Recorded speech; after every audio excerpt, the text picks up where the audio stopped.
যিসকল অভিযুক্ত আছে 7জন আজিৰ গোটেই কোৰ্টৰ প্ৰচিডিং ভিডিঅ' আৰু ইলেক্ট্ৰনিক মোডত কাৰ্যত সমাপ্ত কৰা হৈছে। যিদিন ধাৰ্য কৰা হৈছে পৰৱৰ্তী তাৰিখ, সেই তাৰিখটো হৈছে কনচিডাৰেশ্যন অফ চাৰ্জৰ বাবে। সেই তাৰিখত আসামী ফিজিকেলি হাজিৰ হ'লেও চাৰ্জ ফ্ৰেম কৰিব বা নকৰিব তাৰ ওপৰত সিদ্ধান্ত আদালতে ল'ব পাৰে। একেদৰে ভিডিঅ' বা ইলেক্ট্ৰনিক মোডৰ জৰিয়তেও এই কাৰ্যৰ সফল পৰিসমাপ্তি আদালতে ঘটাব পাৰে। চাৰ্জ যদি ফ্ৰেম হয় নিশ্চিতভাৱে তাৰ পৰৱৰ্তী তাৰিখবিলাক ধাৰ্য কৰা হ'ব প্ৰচিকিউশ্যন এভিডেন্সৰ বাবে। আৰু প্ৰচিকিউশ্যন এভিডেন্সৰ বাবে যি ধাৰা BNSSত সন্নিৱিষ্ট হৈ আছে তাত লিপিবদ্ধ আকাৰত আছে যে টোটেল প্ৰচিকিউশ্যন উইটনেছ 394 জন।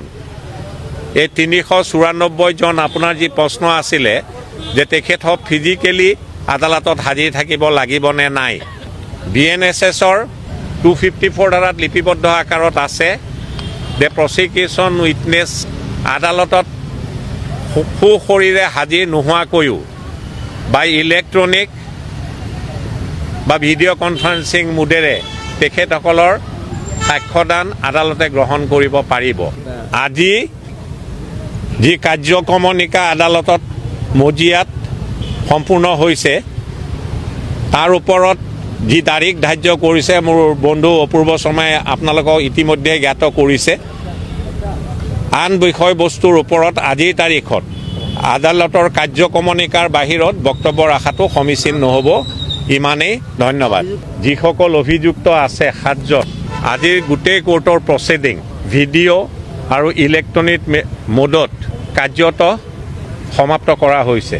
যিদিন ধাৰ্য কৰা হৈছে পৰৱৰ্তী তাৰিখ, সেই তাৰিখটো হৈছে কনচিডাৰেশ্যন অফ চাৰ্জৰ বাবে। সেই তাৰিখত আসামী ফিজিকেলি হাজিৰ হ'লেও চাৰ্জ ফ্ৰেম কৰিব বা নকৰিব তাৰ ওপৰত সিদ্ধান্ত আদালতে ল'ব পাৰে।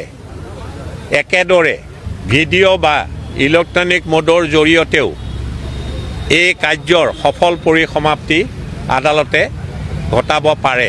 চাৰ্জ যদি ফ্ৰেম হয় নিশ্চিতভাৱে তাৰ পৰৱৰ্তী তাৰিখবিলাক ধাৰ্য কৰা হ'ব প্ৰচিকিউশ্যন এভিডেন্সৰ বাবে।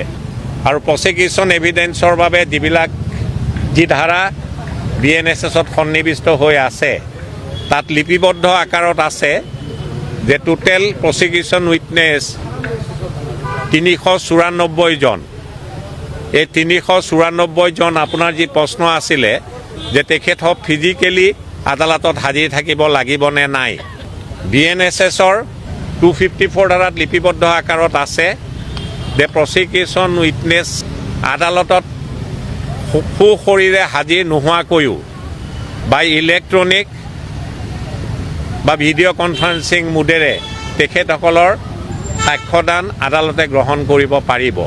আজি যি কাৰ্যক্ৰমণিকা আদালতত মজিয়াত সম্পূৰ্ণ হৈছে তাৰ ওপৰত যি তাৰিখ ধাৰ্য কৰিছে মোৰ বন্ধু অপূৰ্ব শৰ্মাই আপোনালোকক ইতিমধ্যে জ্ঞাত কৰিছে। আন বিষয়বস্তুৰ ওপৰত আজিৰ তাৰিখত আদালতৰ কাৰ্যক্ৰমণিকাৰ বাহিৰত বক্তব্য ৰখাটো সমীচীন নহ'ব। ইমানেই, ধন্যবাদ।